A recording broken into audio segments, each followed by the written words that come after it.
Thank you. One evening, my family and I were watching an episode of the TV show The Chosen, and my two kids started asking my husband and I questions like, why does this man look like that? Who is he, and what Bible story is this? And as a pastor's wife and a ministry leader, and my husband being a pastor, we were a little confused as well as to why we couldn't identify this Bible story. The scene had started with a little boy who had fallen from a tree, and this fall resulted in him being paralyzed. The scene progressed, and we saw this little boy grow up while his friends got to kick a ball in a field, and he sat on the side watching. And as his parents navigated life and enjoyed independent living, and he again kind of sat on the side watching. And again, the scene continued to progress, and then we saw this young boy, now a grown man, lying beside a pool of water. I do know this Bible story. It's the pools of Bethesda.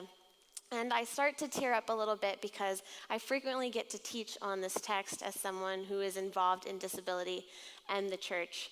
My son noticed too, and having ADHD and being a very hyperactive kid, he very enthusiastically yelled that he knew what it was too, and my whole family hushed him, shh, in unison. And although Scripture doesn't tell us why this person, this man with the disability, was paralyzed, it does tell us that Jesus heals him. And so in the scene, we see Jesus walk up to the man and pursue him and ask him if he wanted to be healed. And he says yes after a little bit of a conversation. And we see the man stand up, examine his legs that are working, and very enthusiastically run off. And I notice that joy isn't just found on the actor's face, but on my family's face as well. My very fidgety family is still and quiet. And this next part is my favorite. The disciples ask Jesus, why did you choose to heal this man on the Sabbath? I mean, Jesus was sovereign and knew that this man would be here for a very long time.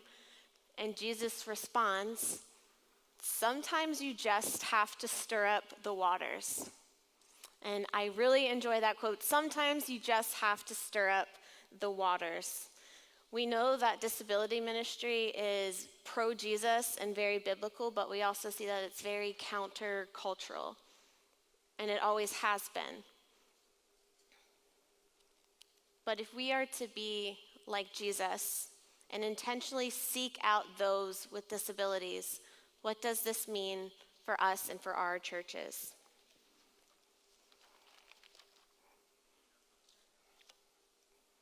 At the Banquet Network, we have a tool that we use in coaching, and we call it the Pools of Bethesda exercise. And what we do with this tool and in this exercise is we help churches to locate their modern day pools of Bethesda, or where people with disabilities might tend to congregate. And so for the time that we have left over, that's what we are going to do. We are going to do that for this church, Bay Presbyterian. And so if you have a phone or a device, you could do this along with me, or you could do this later at home. But what we're going to do is locate these places. You can do this several different ways.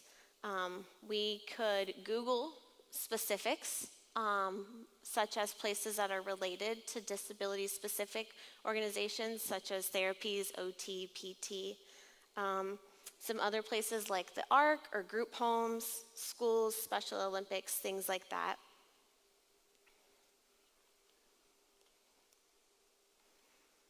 And we can also do this for non-disability related places as well. And so what you would do is you would Google search your church.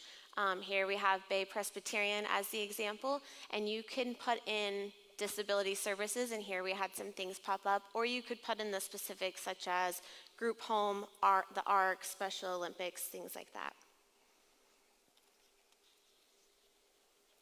But we know that disability doesn't discriminate, it impacts everyone. And so you can also look for non-disability specific places. And some examples of that might be VA centers. 26% of veterans report having a service-related disability.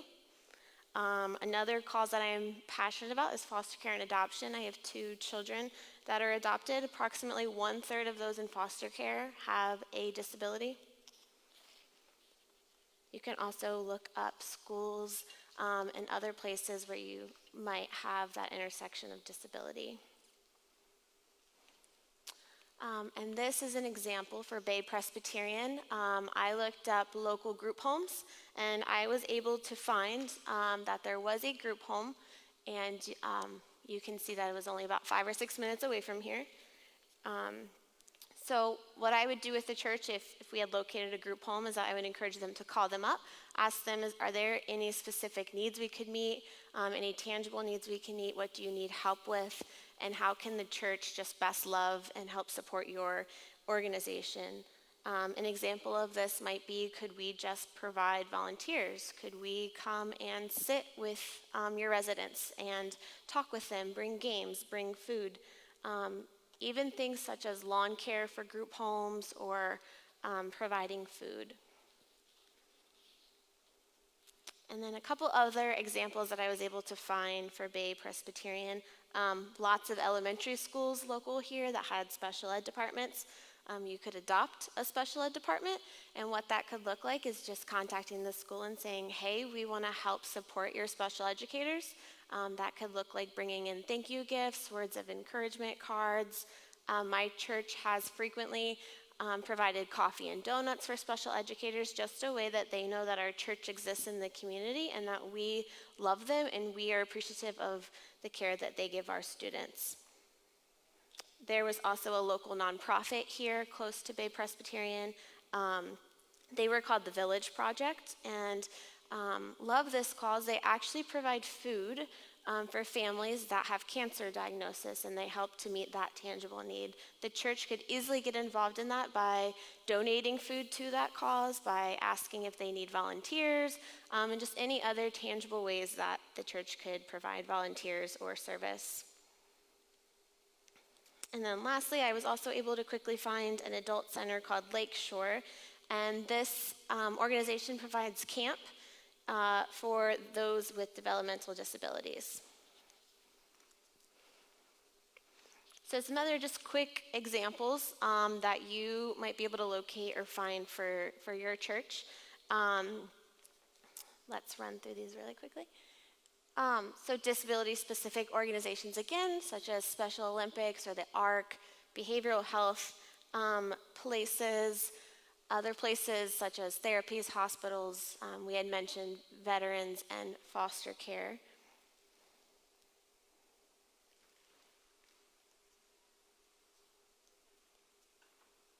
And then how to engage, some examples.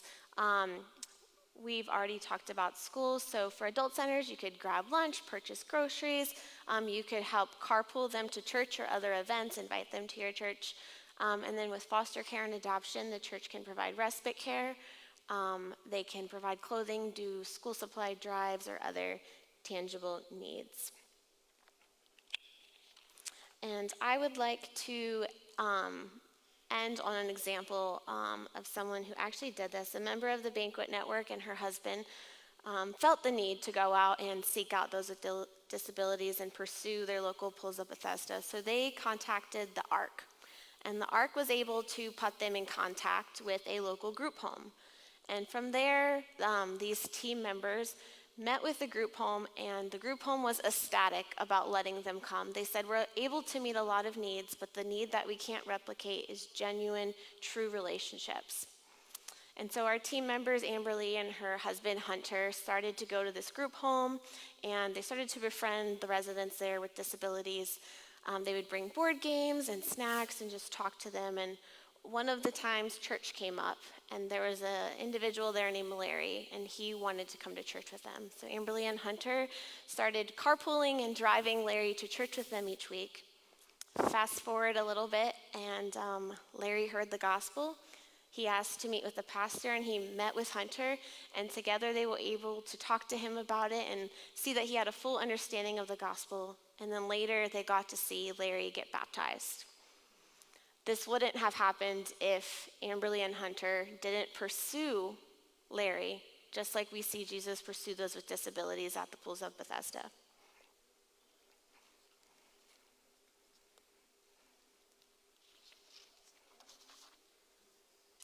I think sometimes the church, even those of us who do see that we need to reach those with disabilities, have a tendency to be like the Pharisees in this text. We get so caught up in doing church that we forget to be the church. And I'm sure you've heard the stats, but if 1 in 5 has a disability, do our churches accurately represent that statistic? The Banquet Network is named after the Luke 14 parable, and in there we see Jesus tell us to go into the highways and the hedges and find those with disabilities and bring them into the church. And the only time I've ever looked in a hedge was to intentionally seek out something, whether it's a frisbee my children threw in there or my dog running and hiding. But if we take that same intentionality and we do go into the highways and the hedges and we compel them, it doesn't say just go and invite, it says compel them to come in, we'll get to see and hear more stories like Larry's. But that requires us to get out of our church's four walls and to go stir up the waters and pursue those with disabilities. If you would like a hard copy of this, or if you would just like to connect with the Banquet Network, we have those available at our table. But thank you for your time.